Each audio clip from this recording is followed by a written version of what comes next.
ఎంపురాన్ ఏదైతే మోహన్ లాల్ తాజా సినిమా వివాదం గురించి నిన్ననే మనం ప్రస్తావించుకున్నాం. గోద్రా అల్లర్లని టచ్ చేస్తూ కావాలని ఆ దర్శకుడు ఎవరో కానీ స్ట్రాటజిక్గా దర్శకుడు, కథా రచయిత వీళ్ళందరూ యాంటీ బీజేపీ అయి ఉండాలా, లేదంటే కనుక భారత వ్యతిరేకతని పెంచి పోషించే వాళ్ళు అయి ఉండాలా.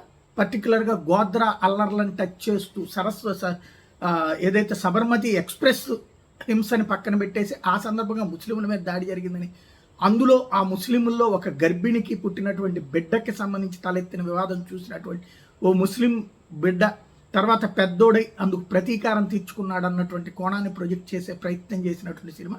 అంటే మోడీ క్యారెక్టర్ని అక్కడ అసాసినేట్ చేసేటటువంటి హీరో కిందన చూపించినటువంటి ఎంపురాన్ సినిమా ఏదైతే ఉందో అది వరుసబెట్టి హిందుత్వవాదులు క్వశ్చన్ చేస్తున్నటువంటి నేపథ్యంలో దీని మీద మోహన్ లాల్ స్పందించారు.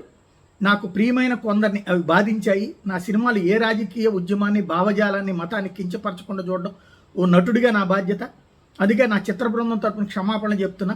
సంబంధిత సన్నివేశాలను సినిమా నుంచి తొలగించాలని మేము నిర్ణయించుకున్నాం. గత 4 దశాబ్దాలుగా మీలో ఒకటిగా ఉంటున్నా. మీ ప్రేమ, నమ్మకమే నా బలం అంటూ అభిమానులు ఉద్దేశించి చెప్పారు. అదే సందర్భంలో కేరళ ముఖ్యమంత్రి మాత్రం ఎట్లాగూ వీళ్ళకి అదే కావాలి కాబట్టి, గొడవలే కావాలి కాబట్టి వివాదం నెలకొన్నటువంటి ఎంపురాన్ సినిమాకి మద్దతు ప్రకటించాడు.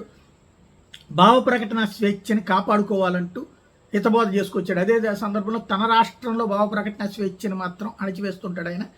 2002 గుజరాత్లో చోటు చేసుకున్న అల్లర్ల నేపథ్యంలో కొన్ని సన్నివేశాలు తెరకెక్కించడమే ఇందులో వివాదమైంది.